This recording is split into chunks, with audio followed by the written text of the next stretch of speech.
Quando a gente pensa não só sobre o uso de animais em laboratório, como também em qualquer outra forma de exploração de animais, a gente tem que se questionar pelo ponto de vista ético o que nos dá essa permissão para a gente utilizar animais, né?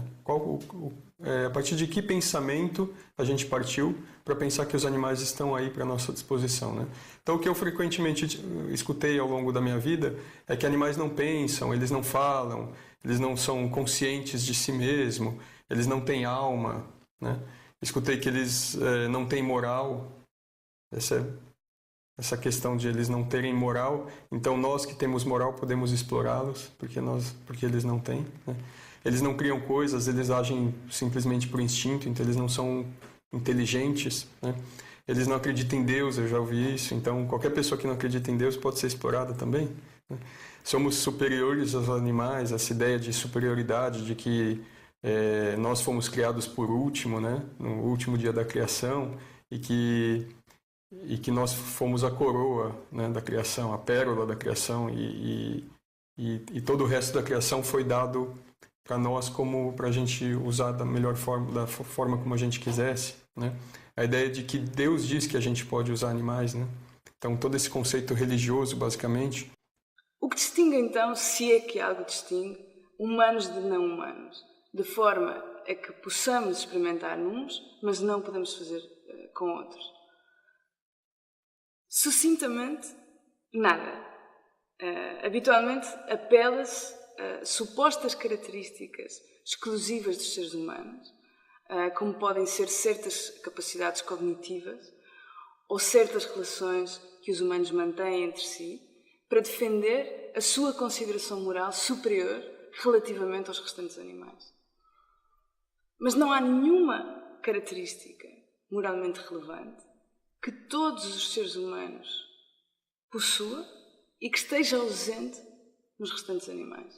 Por exemplo, as capacidades cognitivas complexas estão ausentes numa grande parte dos seres humanos, seja de forma transitória, como é o caso dos bebês, ou de forma permanente, como é o caso daquelas pessoas com diversidade funcional e intelectual. Então, os defensores da experimentação animal estão obrigados, racionalmente, a aceitar os mesmos experimentos a serem realizados naqueles seres humanos com capacidades cognitivas semelhantes às dos restantes animais. Mas, evidentemente, a maioria das pessoas não estaria de acordo com esta ideia, não poderia aceitar tal coisa, e com razão. Dada a capacidade destes seres humanos para sofrer e para desfrutar das suas vidas, estaria injustificado experimentar com eles, de forma que lhes infligisse sofrimento ou morte. Mas esta capacidade para sofrer e desfrutar está presente também nos restantes animais não humanos. E, portanto, os defensores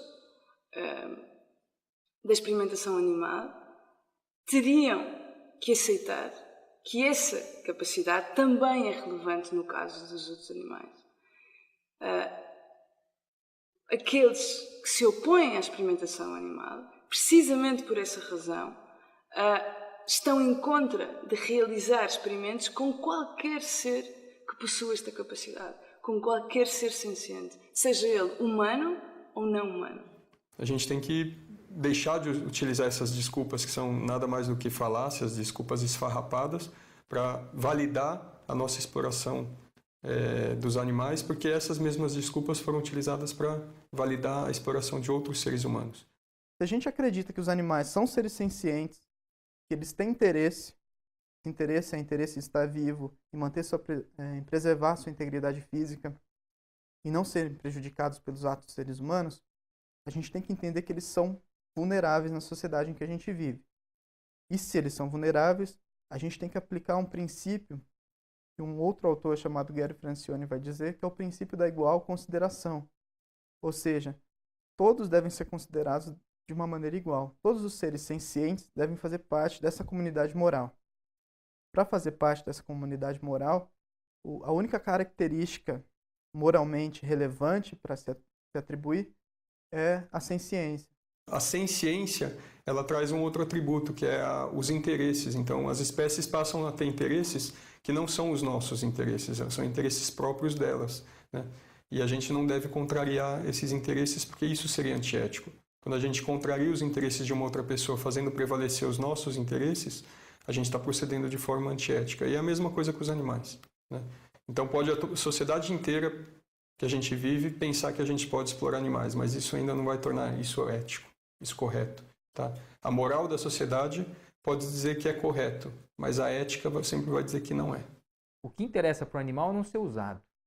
E a gente tem que buscar preservar o interesse do animal. Qual é o interesse do animal? O interesse do animal é ter a sua vida, a sua integridade física e a sua liberdade respeitada. Nenhuma lei que regulamente o uso do animal, portanto, protege o animal. Por que a experimentação em animais apresenta um problema moral? Em primeiro lugar, pela quantidade de seres afetados. Para fazer uma estimativa conservadora, aproximadamente 100 milhões de animais são submetidos cada ano a experimentos. Em segundo lugar, estes animais são sencientes. Isto é, têm a capacidade para ser afetados negativamente por aquilo que lhes acontece. Podem sofrer física e emocionalmente. O bem-estarismo e o abolicionismo. O bem-estarismo foca a discussão na forma pela qual nós vamos utilizar os animais. Se parte do pressuposto que o animal vai ser utilizado, seja para alimentação, para o vestuário, para o lazer ou para uma pesquisa científica. Ele vai ser utilizado. Mas a gente discute de que forma vai se dar esse uso. E o bem-estarismo defende o emprego de métodos que diminuam o sofrimento dos animais nesses diferentes usos. Já o abolicionismo não foca a forma pela qual o animal vai ser utilizado. Ele parte da premissa que o animal não vai ser utilizado, porque reconhece que os animais têm interesses. Interesses que derivam daquele fenômeno chamado senciência, que é a capacidade de sentir. Então, se o animal é senciente e possui interesses, sobretudo interesses de preservar a própria vida, a própria liberdade, a própria integridade física, esses interesses devem ser respeitados. E o abolicionismo, portanto, defende o não uso dos animais. Então, a discussão está mais na base de se a gente deve utilizar ou se a gente deve regulamentar o uso. Se a gente pode regulamentar o uso, isso ainda torna a prática de experimentação animal algo permitido, né? Algo que se pode fazer. Você não pode abusar do animal, mas você ainda pode usá-lo. E o que a gente tenta mostrar é que a gente não pode usá-lo. Então, não interessa a forma como você vai utilizar. Você não deve utilizar e pronto. Tá bom? Então, sempre que se associa a ciência com comitês de ética, a experimentação animal com comitês de ética e tudo isso, os comitês de ética eles não estão cuidando dos interesses dos animais, eles cuidam do interesse do pesquisador. Ninguém ali tem procuração assinada pelo animal dizendo esse aqui está falando em meu nome. Se a pessoa estiver falando em meu nome, no nome do animal, certamente ela não vai estar pedindo por jaulas maiores, por iluminação mais adequada, por ar-condicionado na temperatura gostosa para o animal. A maior parte das leis que a gente tem, nosso ordenamento jurídico, elas não servem para proteger o interesse de um animal, mas sim para proteger o interesse desse ser humano que redigiu essa lei. Então, esse ser humano ele tem um interesse no animal, um interesse econômico, um interesse político, um interesse científico.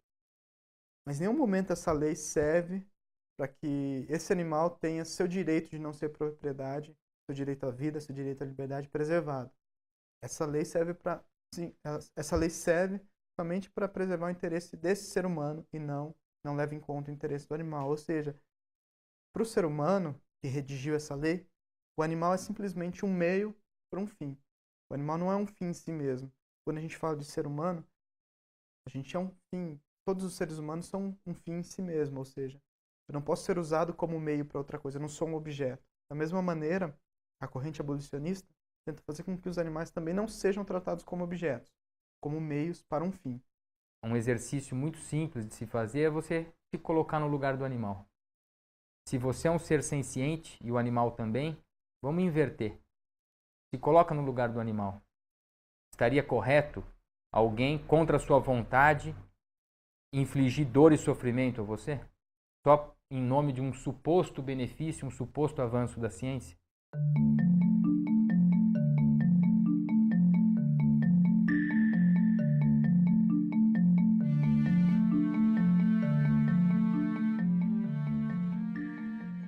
Agora, nem toda pesquisa que é feita com o animal significa avanço, nem tudo que funciona com o animal, quando você extrapola isso para o ser humano, vai funcionar igual.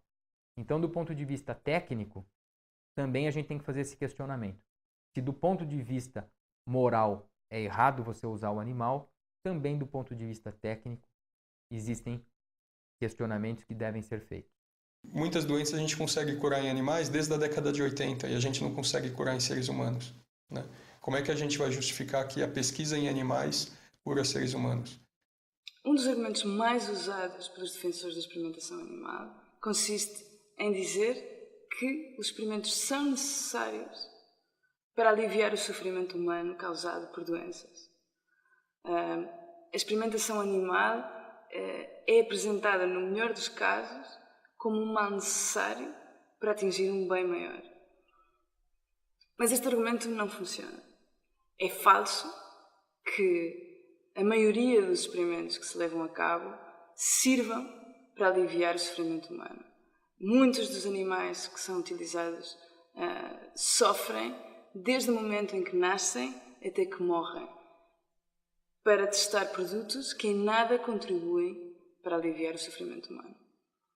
Por exemplo, os testes de Botox implicam que mais de 50% dos animais usados sejam mortos, injetados com este produto.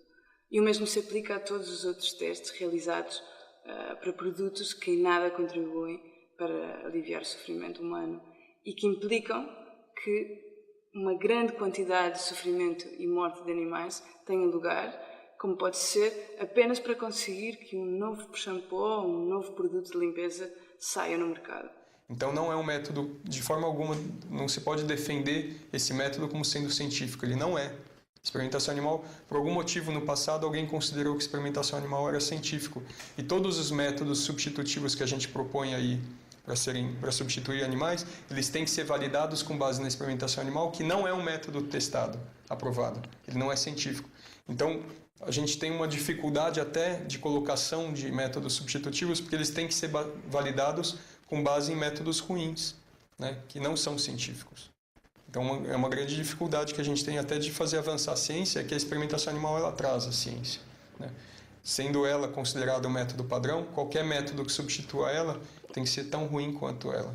E não é isso que a gente propõe. Quando a gente trabalha com métodos substitutivos, a gente está pensando em fazer avançar conhecimento e fazer avançar a saúde humana, né? Então, os métodos substitutivos eles não deveriam substituir animais, eles deveriam condizer com a reação que a gente espera num ser humano. E eles sim são científicos, não a experimentação animal. Para praticamente todos os experimentos que se realizam em animais, há uma alternativa disponível que não implica o sofrimento e a morte.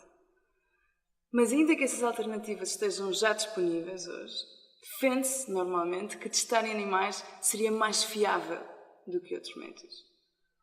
Mas se trata então de uma questão de fiabilidade, seria muito mais efetivo que os testes fossem feitos diretamente em seres humanos. Por que não o fazemos? Se não fazemos isso, é porque temos a convicção de que existem razões éticas que não nos permitem testar em seres humanos e que essas razões não estão presentes no caso dos outros animais. Mas está justificado pensar dessa forma? Não.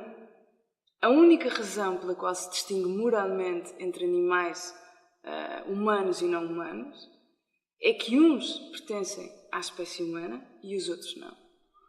Mas a espécie, como é sabido, é uma característica, desde o ponto de vista moral, irrelevante. Existe toda uma ciência chamada farmacogenômica que cria drogas específicas para aquele seu perfil genético. Porque eles já perceberam que dentro do ser humano existe uma grande variedade genética e uma droga que faz bem a uma pessoa pode fazer mal a outra. O que dizer entre espécies diferentes, né? Então, quando a gente ministra uma droga para várias espécies de animais, a gente obtém vários resultados e eles não podem ser extrapolados linearmente com base em peso, em tamanho do animal, em taxa metabólica, em nada, porque eles respondem diferente, não é diferente quantitativamente, é diferente qualitativamente. A qualidade da resposta é diferente. Então você não consegue extrapolar dados de uma espécie para outra. Se eu não sou tratado como propriedade, eu também posso ter direito à vida, à liberdade, à integridade física. Mas a partir do momento em que eu não possuo esse direito, que eu sou apenas uma propriedade, o meu possuidor, no caso, o cientista, o vivisector, ele é capaz de fazer aquilo que for do interesse dele em relação a mim.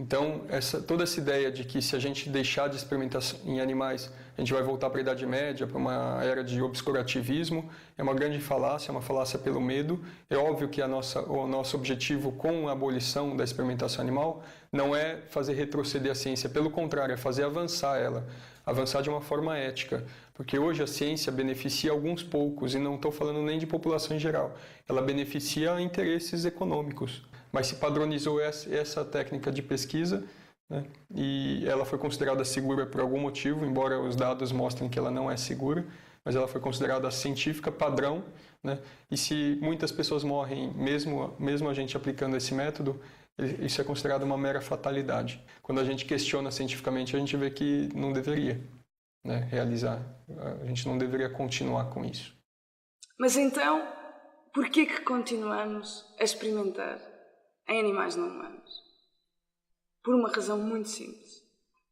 O uso de animais em experimentação é fruto do especismo, é uma consequência direta dele.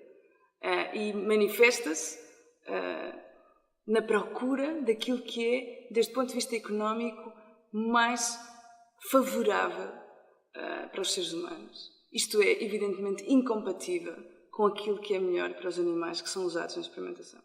Basicamente, os animais sencientes, seres vivos sencientes, têm interesse em preservar a sua própria vida, a sua integridade física e a sua liberdade. São os direitos básicos, né? São direitos naturais, nascem com os próprios animais, esses direitos e esses interesses. Todo animal senciente, portanto, tem esse interesse e esse interesse deve ser respeitado. Usar animais na alimentação, usar animais no vestuário, usar animais em pesquisas científicas ou no entretenimento é violar o interesse desse animal. Então, a pergunta é, quem são as cobaias de verdade? Porque as cobaias, aparentemente, são os seres humanos. Mesmo que você utilizou animais para testar alguma coisa, isso não serviu para nada, as primeiras pessoas que recebem um tratamento acabam sendo as cobaias. O que é que devemos fazer, então? Em primeiro lugar, aquilo que devemos fazer é rejeitar o especismo e todas as implicações dele. Isto supõe compreender que defender a experimentação animal implica necessariamente aceitar realizar experimentos em seres humanos com capacidades semelhantes. Em segundo lugar, devemos procurar que os fundos disponíveis atualmente para a experimentação animal sejam transferidos para desenvolver novos métodos de investigação que não causem sofrimento nem morte a ninguém.